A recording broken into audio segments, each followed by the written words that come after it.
ॐ नमो भगवते वासुदेवाय। ॐ अज्ञानतिमिरान्धस्य ज्ञानाञ्जनशलाकया चक्षुरुन्मिलितं येन तस्मै श्रीगुरवे नमः। नम ॐ विष्णुपादाय कृष्णप्रेष्ठाय भूतले श्रीमते भक्तिवेदान्तस्वामिन् इति नामिने। नमस्ते सारस्वती देवे गौरवाणी प्रचारिणे निर्विशेषा शून्यवादी पाश्चात्यदेशतारिणे। जय श्री कृष्ण चैतन्य प्रभो नित्यानंद श्री अद्वैत गदाधर श्रीवासादि गौर भक्तवृंद।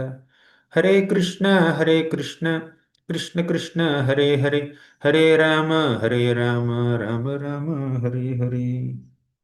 Hare Krishna. I welcome all the devotees for today's Gita Pravaha session. Yesterday we began the sixth chapter of Bhagavad Gita and we covered up to 23rd shloka. Now we'll start from the 24th shloka. So far, we have seen in this chapter, Krishna describes Ashtanga Yoga, which is basically called Dhyana Yoga, but it is also called Ashtanga Yoga because it has 8 kinds of practices. So, because there are 8 kinds of practices, 8 is called Ashta, it is also called Ashtanga Yoga. But the key element of Ashtanga Yoga is Dhyana or meditation on the Supreme Lord. And for one to come to that stage of dhyana, one has to follow some preliminary practices like do's and don'ts, some breathing exercises, and some bodily exercises, and mainly withdrawing the mind and senses from external objects. So these are the 5 first preparatory limbs: yama, niyama, asana, pranayama, pratyahara. That will prepare us to the stage of meditation. And that meditation has 3 stages: dharana, dhyana, samadhi. Dharana is the initial stage of meditation, dhyana is the actual stage of meditation, and samadhi is the very advanced stage of meditation where you enter trance, deep trance, in meditating on the beautiful form of the Lord, Paramatma form of the Lord. And we discussed 8 limbs of Ashtanga Yoga, but from another perspective, you can just see this Dhyana Yoga in 2 parts. One is Arurukshu, second is Arudha. Arurukshu stage is the initial stages, the neophyte stage, the practicing stage. Arudha stage is the advanced stage, perfection stage of Ashtanga Yoga. So Krishna described, and we have seen the qualities and symptoms of a yogi in the Arudha stage.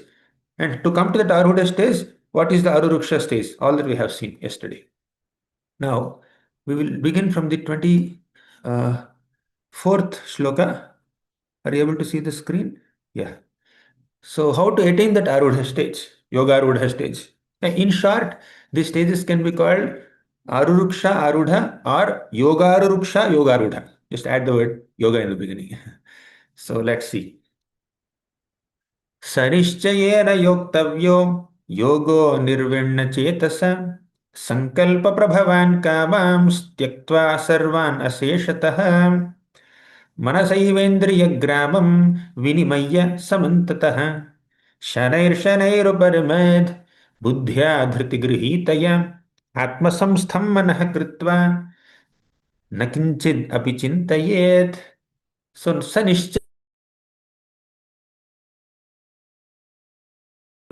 a yogi who aspires to come to very advanced stage of yoga or yoga rudha stage must have firm determination. Sanischayena yoktavyo. You should endeavor with great determination and zeal. Yogo nirvinna chetasaha. Such a person should not have any distractions in the mind. Sankalpa prabhavan kaman. Kama means desires, which are born of one's determination to enjoy in a material plane. So one should give up all kinds of material desires. Tyaktva sarvan aseshataha. Sarvan means all. Tyakta means give up. Aseshataha means don't leave any remainder. Right? Sesha means reminder. Something is left. Some traces of lust are left. Some material desires are left unfulfilled. Aseshataha means no material desire is left. So without any bag of any material desires, let's try to give up all kinds of desires and come to the stage of advanced yoga. That's what he's saying. Manasendri Manasaivendrayagramam vinimaya samantataha. So manasa, mind, indriya means senses. Vinimaya, please try to withdraw them. Krishna already said in the second chapter of Bhagavad Gita, Krishna said, just like a tortoise withdraws its limbs into its shell, similarly, a yogi, a spiritual seeker, also must withdraw his senses and his mind and not allow this mind and senses to be distracted by so many unnecessary things in this world. So, focus is required. And by such practice, Shanair Paramed Buddhya Dhriti Grihitaya. Shanair means gradually, step by step, slowly. One should be able to bring the mind back with advanced intelligence. Buddhya Dhriti Grihitaya. Buddhi is intelligence, Dhriti means determination. With determination and intelligence, as Krishna also said in the second chapter of Bhagavad Gita, Vyavasayatmaka buddhi ekeha gurunandana. So these shlokas are somewhat similar. So with determined intelligence, you should withdraw the mind and senses from distractions and focus on the soul, on the super soul, Paramatma. Because Ashtanga Yoga basically means meditating on Paramatma. Atma samstham manaha kritva. Please bring the mind under your control. Nakinchidapi chintaye. Don't think of anything else. Don't think of anything else, he says. And although I am trying to avoid distractions, not think of anything else, still the mind starts thinking of something else. Have you ever noticed this? You are trying not to think of anything else. For example, you are chanting. All of us are doing bhakti yoga, right? Many of us. So we are chanting Hare Krishna, Krishna Krishna, Hare Hare. Mind thinks of something else. You are trying to withdraw that mind and focus on mantra Hare Krishna, Krishna Krishna, Hare Hare, and after two, three mantras, again the mind goes somewhere else. Body also goes somewhere else. Hands will go somewhere else. So we need to withdraw that mind. And for that, we need practice. That's why Krishna says, Yato nischalati manaschanchalamassthiram tatastato niyam yaitad atmanyeva vasham nayet. Yato nischalati. Whenever the mind is distracted, chinchalam, mind is very fickle, asthiram, very unsteady. So whenever mind becomes unsteady and goes here and there, tatastato niyam yaitad. Please try to withdraw it, control it, regulate it. Atmanyeva vasham nayet. Bring it under your own control. Krishna says. It seems simple. Whenever the mind is withdrawing, try to bring it back. But it's very difficult. Arjuna expresses the difficulty soon. But let's try to understand Krishna's viewpoint at this moment. Whenever the mind is going here and there, we need to make an attempt to withdraw. We may not be able to always focus our mind on the mantra or the Paramatma if it is Ashtanga Yoga. Ashtanga yogis try to focus their mind on Paramatma, meditate on Paramatma. But Bhakti yogis meditate on Bhagavan, the Lord Himself. Who is Paramatma and who is Bhagavan? Both are same. Bhagavan is the Supreme Lord Krishna. Paramatma is an expansion of Krishna. Is a replica of Krishna. Is an amsha of Krishna. So just like sun is there in the sky, and you keep say 10 pots filled with water, the reflection of the sun is visible in all the 10 pots, isn't it? Similarly, Krishna is there, one Bhagavan, but the reflection of Krishna or the Amsha, a part of Krishna, a partial expansion of Krishna is present in the hearts of all living entities as Paramatma, also called Super Soul, right? So, Ashtanga Yoga or Dhyana Yoga is basically to meditate on that Paramatma form of the Lord who is there in our hearts. But Bhakti Yogi, he remembers Bhagavan directly, who is the source of all the Paramatmas. Paramatma is there in everybody's heart. All of us have Paramatma in our hearts, but Bhagavan is only one. And that one God manifested himself in multiple hearts as Paramatma. Clear? So, now coming back to this main point that Krishna is trying to say, whenever your mind gets distracted, you try to bring the mind back and focus on the Lord, focus on the mantra, focus on Paramatma if you're an Ashtanga yogi. But that attempt is very difficult. But Krishna says if you have advanced intelligence, then you will be able to do it. Like, for example, a mother, I often give this example. A small child is sitting in the mother's lap, and the child tries to extend his hand out of mother's lap and try to pick up, say, some book. Right? He has some book and he picks up that some book and then tries to see like this. And if he's steering that book, mother will immediately take away that book and keep it aside. The child picks up a fruit, then mother will allow the child to eat the fruit. If the child picks up something harmful like a knife or something, say, phone, so much of radiation, so mother will immediately take away that distracting object or harmful object from the child. So mother is playing the role of intelligence, and the child is equal to mind, restless mind. Just like a small child is very restless, fickle, unsteady, very excited to explore things around. Similarly, mind also is very innocent, fickle, unsteady, unstable, and constantly has the desire to explore things. I want to think about this, I want to think about this. So thus mind is getting distracted. But intelligence should play the role of a mother and try to withdraw that mind. Don't touch knife. You can touch a fruit, but you should not touch knife. You can touch a flower, but you should not touch phone. So like that, intelligence should control the mind. So when we are practicing sadhana, when we are practitioners of a spiritual path, we are not perfect yet. If you are perfect, we are not called practitioners. So practice makes us perfect. But we are still in the practice stage. As long as we are in the practice stage or sadhana stage, mind will get distracted. Undoubtedly get distracted. In our practice stage, attentiveness means the attempt to bring the mind back whenever it goes away. That is sincere practice. We need to make an attempt, honest and sincere attempt to bring the mind back whenever it goes away.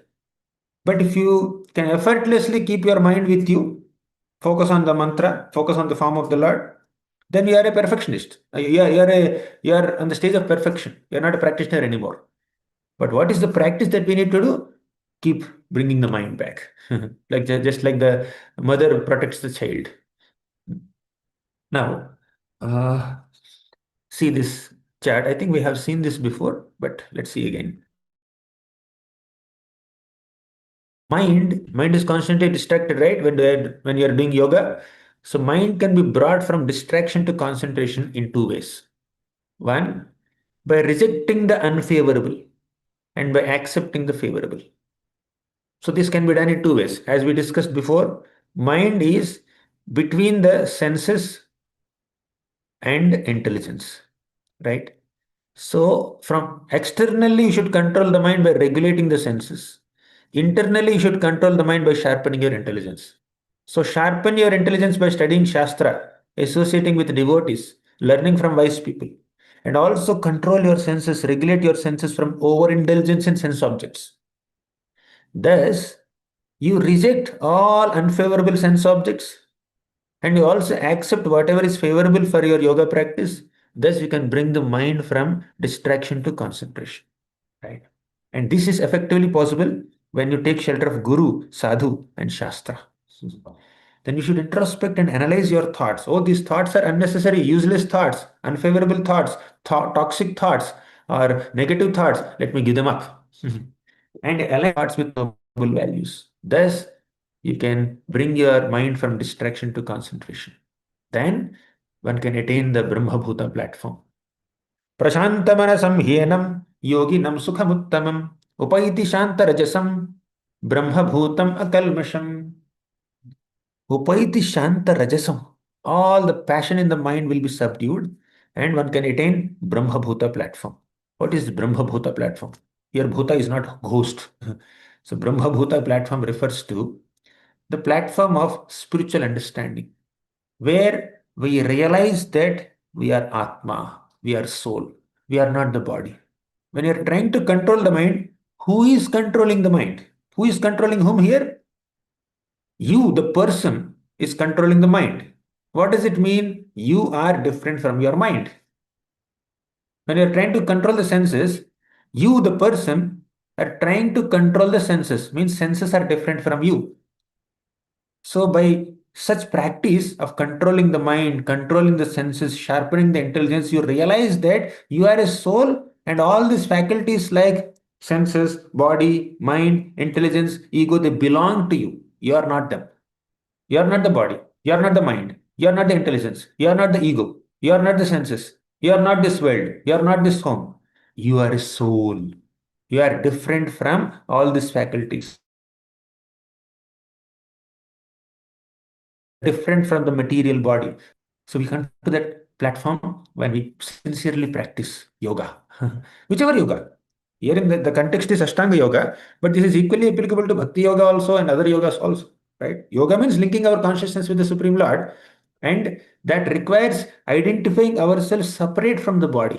We are spiritual. We are spiritual in nature. We are Atma. We are not Sharira. So that is called Brahma Bhuta platform. Akalmasham, which is uncontaminated. So, slowly, by such yoga practice, you will realize yourself as soul, Atma, right? Next stage is called Brahma Samsparsha platform. So, we have seen Brahma Bhuta platform where you realize Atma. Then you come to the Brahma Samsparsha platform where you realize yourself as Paramatma. Yunjan evam sadatmanam yogi vekatakalmashaha sukhena brahma samsparsham atyantam sukhamashnute. Yogi Vikata Kalmashaha. Yogi will be devoid of all contamination, and by constant practice of yoga, Yunjan Evam Sadatmanam, Sada means always. Sukhena Brahma Samsparsham. Easily you can come to the stage of Brahma Samsparsha. That is realizing Paramatma. So you realized yourself as Atma, that is Brahma Bhuta platform. Then you come to Paramatma realization, that is Brahma Samsparsha platform. But a Bhakti yogi goes little one step ahead and he realizes Bhagavan, not just Paramatma. I discussed what is the difference. Paramatma is a replica of Krishna in our hearts. But Krishna is the original source of all Paramatmas and Atmas, right? So this is like we are going to higher platforms in the from the next chapter. Next. On at such stage where you realize Atma and Paramatma, what will be your consciousness? सर्वभूतस्थमात्मानं सर्वभूतानि चात्मनि ईक्षते योगयुक्तात्मा सर्वत्र समदर्शनः. So when you are in that spiritual consciousness of realizing yourself as soul and understanding the existence of Paramatma everywhere, then your dealings with the world and your dealings with the people around you will change, will be completely transformed. You will start seeing everything's connection with the Lord. You will understand this world belongs to the Lord. I belong to the Lord. All the people around me belong to the Lord. So you will be able to see the entire world with a spiritual vision. Sarva Bhutastham you will understand that the Supreme Lord Paramatma is present in the hearts of all living entities. Sarva Bhutani Chatmani, he is present in every single nook and corner and every atom of this universe. Ikshate Yoga Yuktatma Sarvatra Samadarshinaha. Such a person will have equanimity. Samadarshinaha means having equal vision. He will see all people as souls. He will see all things as objects that can be utilized in Krishna's service. So you basically will have spiritual perspective. You will not see anything material. You will only see all material elements around you also have the potential to be utilized in spiritual service of the Lord. You will see that spiritual connection between things and people with the Lord. Right? All people are connected to the Lord. All objects are connected to the Lord. Ultimately, they are meant to be utilized in the service of the Lord. Then this world is not a source of entanglement for you. This world becomes a source of opportunity to serve the Lord when we have that consciousness. Clear? Now, let's move ahead. Arjuna had some questions here at this moment. And one more thing, before Arjuna asks this question, Krishna describes the vision of a perfect yogi. Very beautiful slokas. Yo mam pashyati sarvatra sarvam chamayi pashyati tasyaham na pranashyami sache na pranashyati. Beautiful shloka. Yo mam pashyati sarvatra. Whoever sees me everywhere. Now Krishna, so far he said Paramatma, Paramatma. Now he says, Yo mam, me, seeing me everywhere. I am the source of Paramatma. Krishna will reveal that he is the source of Paramatma in the 15.15 shloka, 18 point, I think 61, which is Ishvaraha Sarvabhutana.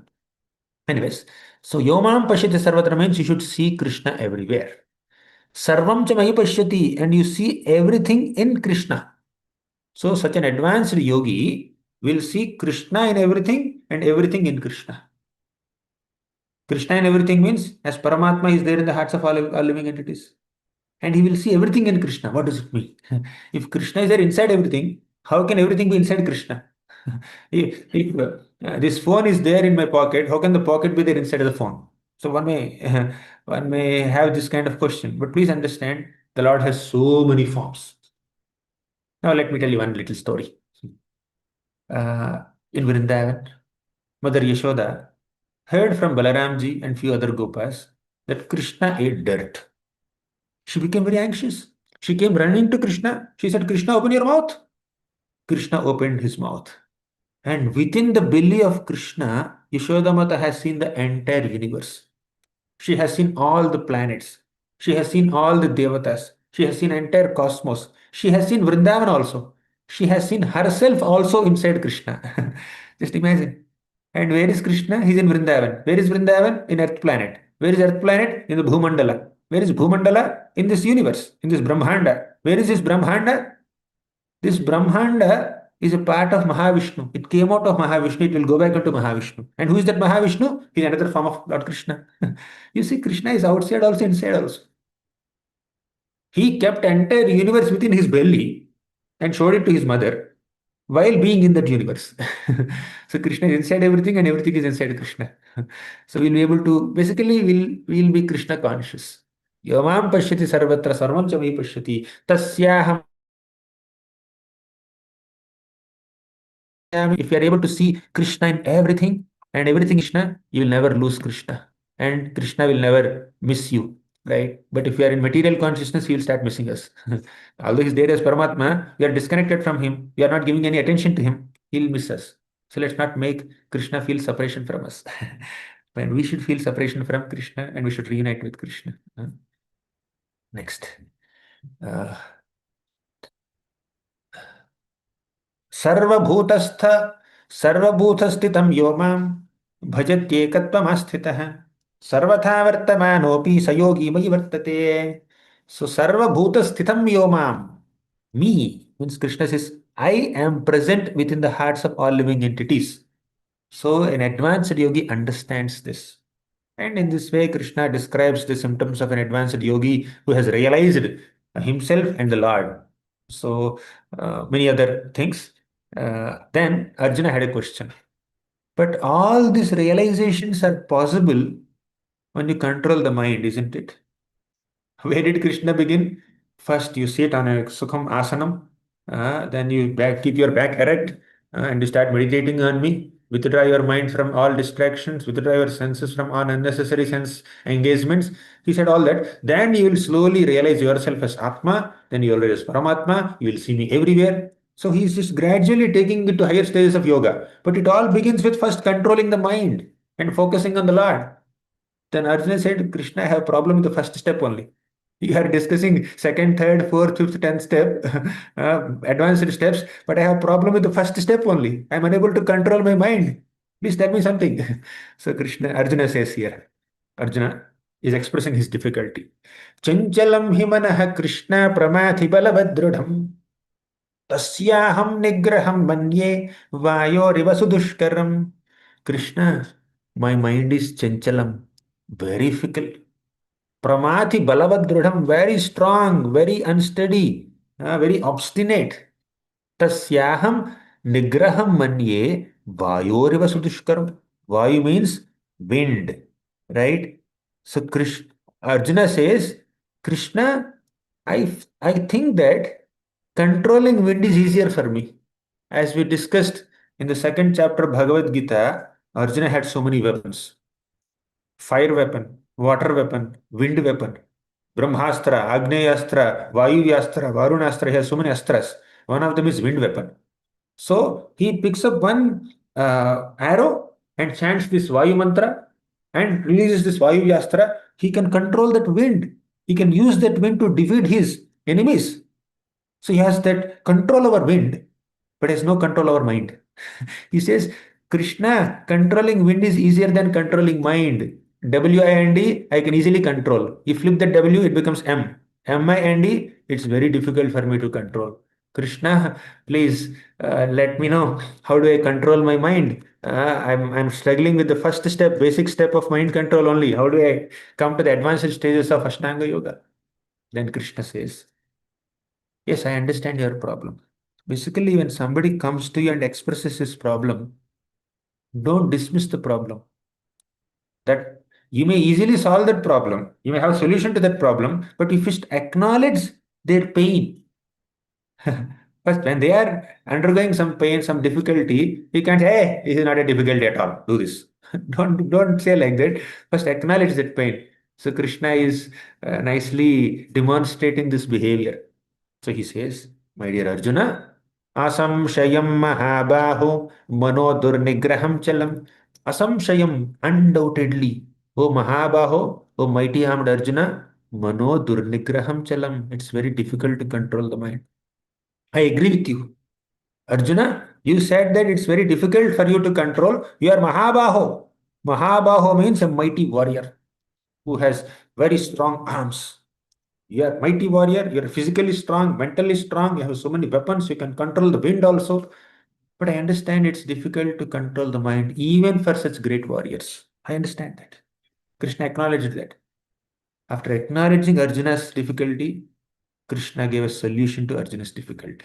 What is that? My dear Arjuna, I'll give you two tips for mind control. Two very easy tips. So you apply them, you'll be able to control the mind. What are they? Abhyasena tu kaunteya vairagyena cha grihyate. One abhyasa, two vairagya. What is abhyasa? Abhyasa means practice. Keep on practicing. Sometime like we have seen, right? Whenever the mind goes away, try to bring it back. Try to bring it back. Try to bring it back. Apply this mantra. Bring back the mind. So that is the abhyasa. Keep on practicing like that. Practice to withdraw your senses. Practice to withdraw your mind. Practice to focus on the mantra you are chanting. Practice to focus on the form of the Lord that you are meditating on. Practice on your yoga, right? So that is first part, which is abhyasa. Second part is vairagya. Vairagya means detachment, right? Abhyasa is practice, vairagya is detachment. So we should be detached. For example, when you are uh, doing some work, you are preparing for your exam, or you are working on some projects, doing some assignment if you are a student, then something is distracting you. For example, a YouTube video is distracting you. You are tempted to see that. You are tempted to watch it immediately. But you need to control the touch and focus on this. Now, practice is you trying to withdraw your mind and focusing on this object. But second thing is vairagya, detachment. You be detached from whatever is unfavorable to you. Right now, watching that YouTube video is very unfavorable for your practice. So, apart from practicing to focus on what you are doing, you should also cultivate some detachment from the distraction. Be detached from the phone, be detached from that YouTube, be detached from that ice cream, be detached from distracting friends, be detached from gadgets, be detached from whatever is unfavorable for attainment of your goal. So, first understand how do you get detached? Understand. Like now, I'm tempted to watch that YouTube video, for example. Is it favorable for me? What are the consequences? If I spend 1 hour watching it, I will lose 1 hour. My assignment will be delayed 1 hour. I may have to cut down on my sleep. Or I may have to compromise on something, compromise on the quality. Then you start analyzing. Then you will understand. Within 2 minutes, you will come to a logical conclusion that it makes more sense for me to focus on this project than watching that. I can do it later. So let me cultivate the detachment. If the doctor tells you not to eat certain item, so you be detached from that item. So practice your medicine and also follow the diet restrictions, right? Abhyasa and vairagya. Next, Arjuna had another burning question. He says, okay, my dear Krishna, you spoke about the initial stages of yoga, advanced stages of yoga, where somebody becomes completely Krishna conscious. They will see you everywhere. They will see everything in you. They will see you in everything. That's all wonderful. You discussed the initial stages of yoga, practice stage of yoga, and advanced stages of yoga. And you also addressed how do I practice when my mind gets distracted, Abhyasa and vairagya, you said. But I have another question. What if I become unsuccessful in my practice? Before completing my practice, before attaining perfection, in the practice stage only, I die, for example. I get an accident or I have some health issue and I may die. You are trying to practice this yoga, ashtanga or bhakti, whatever it is. You are trying to practice this yoga sincerely, but you became unsuccessful. You could not complete that practice before your death and suddenly you died. What will happen to such an unsuccessful yogi? Can you please tell me? Then Krishna says, very beautiful. Please remember the second chapter. In the second chapter of Bhagavad Gita, what did Krishna say? Nehabhikramana sosti pratyavayo na vidyati swalpamapyasya dharmasya trayate mahato bhayat. You put even slightest endeavor in this yoga practice. Swalpamapyasya dharmasya. You follow dharma nicely, even light, slightly. Trayate mahato bhayat. You will be protected from the greatest danger. You know what is that greatest danger? Mahato bhayat. Greatest danger is not losing money. Greatest danger is not losing wealth or losing some reputation. The greatest danger is gliding down to lower species. We all got human life. Everybody in this Zoom call or YouTube, you are all human beings. Animals cannot watch. They cannot log in. They cannot press the link. So human beings have the opportunity to perform bhakti yoga. Of course, rarely non-human species also have been blessed with some inspiration to worship the Lord, to serve the Lord, to assist the Lord in some special cases. But human beings are having this extra privilege to utilize their intelligence to study the scriptures, understand the scriptures, and apply those teachings of scriptures in their lives by practicing bhakti yoga, spiritual life. But greatest danger for a human being is to lose that human form. In this human life, if you don't practice bhakti nicely, if you're getting distracted, we may lose that human form. We will take birth as a dog or a cat or an ant or a snake or something else or something else. So when we enter non-human species, then spiritual life will become very difficult. One may not be able to follow only, but even if one manages to follow something, it's very difficult. They won't be able to do what a human being can do. So yoga can save us from the danger. Now coming back to this Arjuna's question, what if fallen yogi, unsuccessful yogi, who could not complete his yoga lifetime? Then Krishna says, Parthanaiveha mutra vinashastasya vidyate nahi kalyanakrit kaschid durgatim tata gacchati. Nahi kalyanakrit kaschid. You know what is kalyanakrit? An auspicious activity. Means practicing yoga, whether it is ashtanga or karma or jnana or bhakti, practicing yoga or trying to link your consciousness with the Lord is a kalyanakrit, is an auspicious activity. In that, there is no durgatim, there is no misfortune. Oh, Arjuna, please understand whether you are successful in yoga or unsuccessful in yoga, it doesn't cause any misfortune. You are fortunate. So, how are you fortunate if you are not successful? See, Krishna says, uh, one second. Yeah. If somebody falls after short practice, basically there are two possibilities of that falling or deviating from yoga. One, falling after a short practice. Second, falling after long practice, short and long. If somebody falls from yoga after short practice, then he will attain the planets of the pious people and enjoys there for many births. Then he will take birth in some wealthy families, right? Righteous families and wealthy families. Let's see the shloka. Prapya punyakritam lokan ushitva shashvati samaha शुचीनां श्रीमतां गेहे योग भ्रष्टो भिजायते. Punya, prapya punya kritam lokan. An unsuccessful yogi who falls after a short practice will attain planets of pious people. Punya krita means one who has done pious activities. Lokan. He will go to such planets, say Sargaloka or whatever. Ushitva Shashwati Samaha Suchinam Srimatangehe. After enjoying in that upper planets for a while, he will again come to earth and takes birth in Suchinam Srimatangehe. He will go to he will take birth in families of aristocratic people, clean people, pious people. Yoga Bhrashto Abhijayate. Such a Yoga Bhrashta means one who became unsuccessful in one's yoga. Such a person will have this kind of destination, uh, this kind of arrangement made by the Lord if he falls after a short practice. But what if somebody performs long practice of yoga? Say you began the practice of yoga, you did only 20-30%. Then what will happen? Okay, fine. You go to heavens, enjoy for a while, come back and take birth in aristocratic families and very well-to-do families, and then you resume your yoga from 31%. But if you have done 70%, 80%, 85%, then you fell down. 90%, then you fell down. Only 10-12% is remaining. And what will happen to such a practitioner?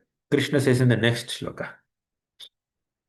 What will happen to someone who falls down from the practice, falls down from the yoga after a long practice? Krishna says, "Athava yoginameva kule bhavati dhimatam etadhi durlabhataram loke janma yadishdrisham." So he will attain a position where he takes birth in the family of wise yogis, very advanced devotees, not just simply Suchinam Srimatangehe. Suchinam means very clean people, simple people, pure hearted people, those who have clean habits and all. Srimata means very aristocratic people, successful, wealthy people. So taking birth there will facilitate your yoga practice to some degree, but taking birth in the family of wise yogis, very advanced yogis, is on a higher platform. So they will take birth in the families of acharyas or goswamis, where everybody in the family is a pure Vaishnava, not simple pious people, but very exalted Vaishnavas, very advanced spiritualists. You take birth there. Then whatever 10-20% is remaining, you finish it and go back to Godhead. Go to the spiritual world, attain liberation, whatever may be your aspiration. So this is the destination. So Krishna concludes. Tatratam buddhi samyogam labhate purvadeihikam yatate chatato bhuyah samsiddho kurunandana.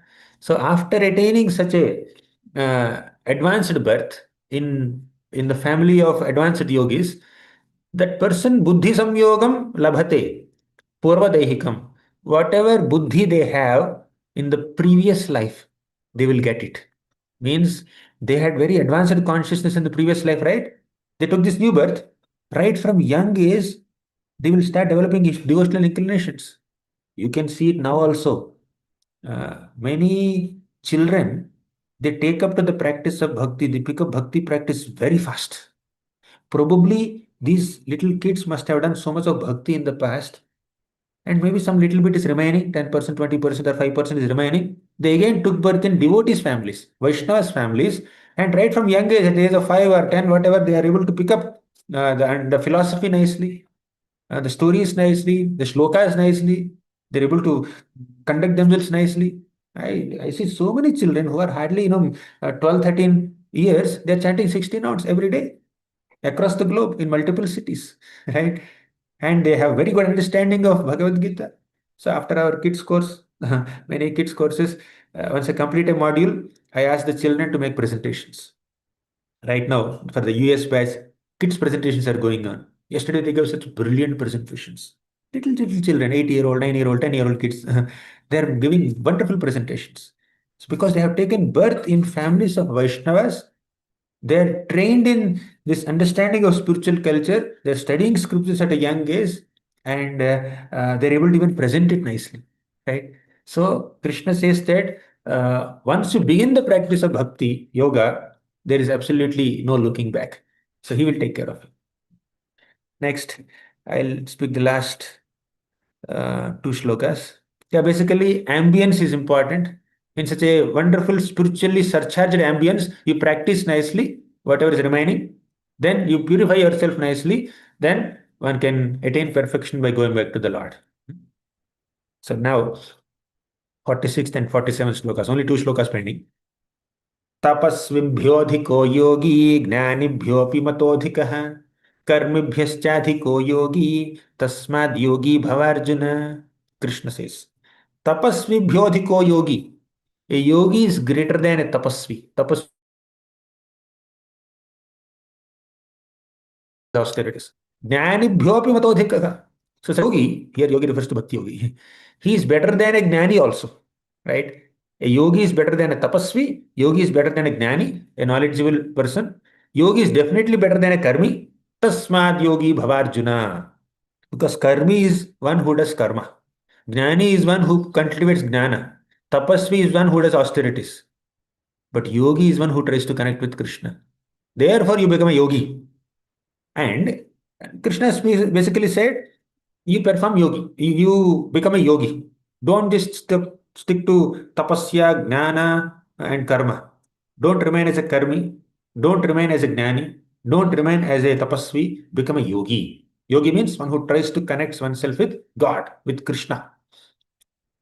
But there are different types of yogis. Who are they? Karma yogi, dhyana yogi, bhakti yogi. Which yogi is the best? If somebody asks this question, Krishna establishes which yogi is the best. Is it dhyana yogi? Is it karma yogi? Is it any other yogi? Krishna establishes here. Who is that yogi? Who is the best? Krishna says in the next shloka, last shloka. We already discussed all this. One who tries to connect with Krishna through work is a karma yogi. One who tries to connect with Krishna through knowledge is a jnana yogi. One who tries to connect one's consciousness with the Lord through meditation is a dhyana yogi.